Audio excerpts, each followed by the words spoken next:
हाँ साल बैठे हैं, अगले इकट्ठे होना कि नहीं ये पता नहीं है। बहुत समा भैड़ा आ जाना।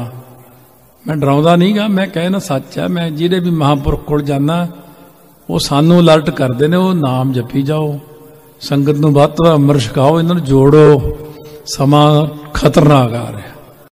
मैं वो डंडे नूं देखी जाना, वो डंडा तैयार खड़ा भी खड़कण वाला। तुसीं अपने रंग रौनक दब्बी जाते हो। वो जिदन डंडा खड़क पिया वो तो नेड़े तेड़े जी काम है, यानी ऐ कह लो भी जिवें बस आ नेड़े जी, ऐ समझ लो भी नेड़े जी आ। हुण मुड़ के तां पत्ते मिलने, पत्ते खाण नूं बड़ी बार क्या वो हस पैंदे, सारे मखौल करते हैं, सच नूं भी मखौल करी जांदे आ। मिलना मुलना कख नहीं खाण नूं। बहुत बुरी दशा होनी है, बहुत भैड़ी दशा होनी अपनी। फिर तुसीं ये सारियां गल्लां याद करोगे, कहंदे नाले रोवेगा तो रो रो धाहां मारेगा कंधी उत्ते बह के गाफला।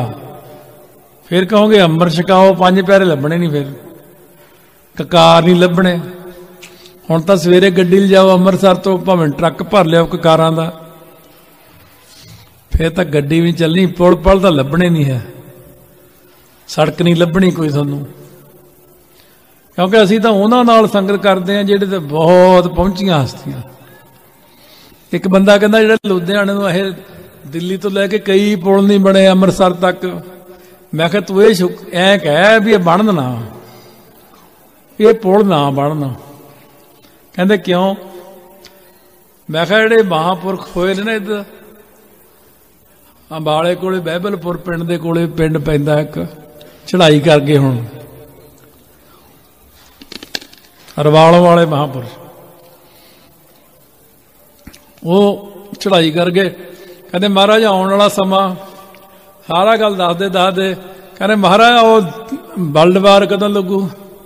कहते जिहड़ी दिल्ली तो अमृतसर वाली सड़क है जद सारी कंप्लीट हो जू उदों वर्ल्ड वार लग जू। ये कहते पुल नहीं बने। मैं कहा रहन दो, आप अं चंगे बिना पुलों तो ही ठीक आ, थले दी लंघ जाओ। मुड़ के ये पुल भी नहीं रहने है, होर कहानी जी हो जानी। फिर और तुसी रोवोगे और ये गल्लां याद करोगे। आयशा नहीं मिलनियां तुहानूं, ये गल्लां नहीं मिलनियां। ये गल पक्की याद रख लो हुण तुसी भी जिन्ना चिर खाना ना वधिया खा लो, 6 महीने खा लो, साल खा लो, 2 साल, चल 5 खा लो, मतलब 10 खा लो, पर ये टिकाऊ च नहीं रहना काम। बाद तो फिर समाधियां उई लगनियां भुखियां दियां, क्यों काम तो कोई रहना नहीं, रोटी मिलनी नहीं। फिर तुसीं उही कहना भी हुण लाओ समाधियां। फिर की फायदा जे डंडे नाल ही समाधियां लवाइयां। एक बार महाराज कहंदे किसी नूं, कहते पहला तो असीं कहंदे रहने आ, कहते महाराज फिर कहते जे ये ना आखे लगन फिर असीं अपना तरीका वरत लैंदे आ। हुण वो कह तां हट गए। हुण जिद्दन उन्हां अपना तरीका वरत्या ना, ਉਹ डंडा खड़काउणा। फिर जब मास्टर डंडा फड़ लेना स्कूल च, न्याणे फिर ऐन पढ़ाई करते दब के, फिर थोड़ी दब के पढ़ाई कराउणी है। हाँ साल बैठे हैं, अगले इकट्ठे होना कि नहीं ये पता नहीं है। बहुत समा भैड़ा आ जाना। मैं डराउंदा नहीं गा, मैं कहना सच है। मैं जिहड़े भी महापुरख कोल जाना वो सानू अलर्ट करते हैं, वो नाम जपी जाओ, संगत नूं वध तों वध अमृत छकाओ, इन्हां नूं जोड़ो, समा खतरनाक आ रहा। भाई असी महाराज नूं बेनती की, महाराज परमेश्वर ने सृष्टि खत्म करने का फैसला किया। कहते हाँ भाई, कहते दुनिया खाई जाती है, किरत घण होई जाते, नाले कहते रब है नहीं, परमेश्वर नाराज ने।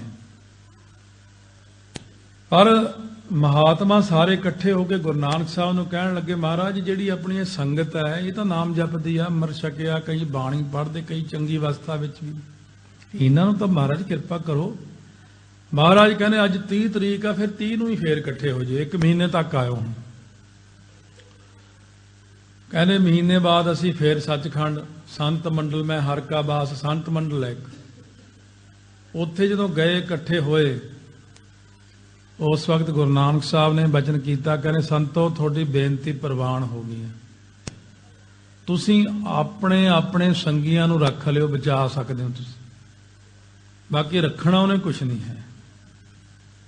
ਤੋ ਇਸ ਕਰਕੇ ਇਹ ਹੈ ਕਿ 8.5 ਅਰਬ ਆਬਾਦੀ ਜਦੋਂ ਹੋ ਗਈ ਨਾ, ਉਦੋਂ ਉਹਨਾਂ ਨੇ 6 ਅਰਬ ਨੂੰ ਸਮਾਪਤ ਕਰ ਦੇਣਾ। 2.5 ਅਰਬ ਆਬਾਦੀ ਬਾਕੀ ਰੱਖਣੀ। ਕਿੰਨਾਂ ਨੂੰ ਰੱਖਣਾ? ਬਚੇ ਸ਼ਰਨ ਜੋ ਹੋਏ। ਚੱਕੀ ਦੀ ਕਿੱਲੀ ਨਾਲ ਜਿਹੜੇ ਦਾਣੇ ਲੱਗ ਕੇ ਰਹਿ ਜਾਂਦੇ ਨੇ, ਉਹੀ ਦਾਣੇ ਬਚਦੇ ਨੇ, ਬਾਕੀ ਦਾਣੇ ਸਾਰਿਆਂ ਨੂੰ ਆਟਾ ਬਣਾ ਦੇਣਾ।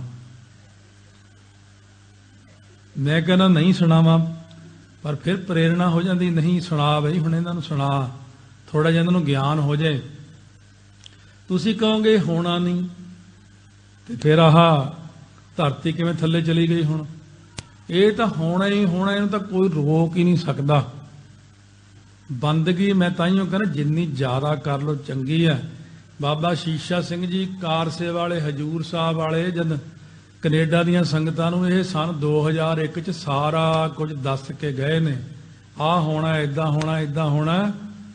ਕਹਿੰਦੇ ਸਿੰਘੋ, ਆ ਜਿਹੜੇ ਘਰਾਂ 'ਚ ਤੁਸੀਂ ਬੈਠੇ ਹੋ, ਇਹ ਨਹੀਂ ਰਹਿਣੇ, ਇਹ ਰੋੜੇ ਬਣ ਜਾਣਾ ਸਾਰੀ ਧਰਤੀ ਨੇ। ਤੋ ਰੋੜਿਆਂ ਤੇ ਸੌਣਾ ਪੈਣਾ ਤੁਹਾਨੂੰ, ਆ ਹੀਟਾਂ ਹੂਟਾਂ ਜੇ ਉਹ ਸਭ।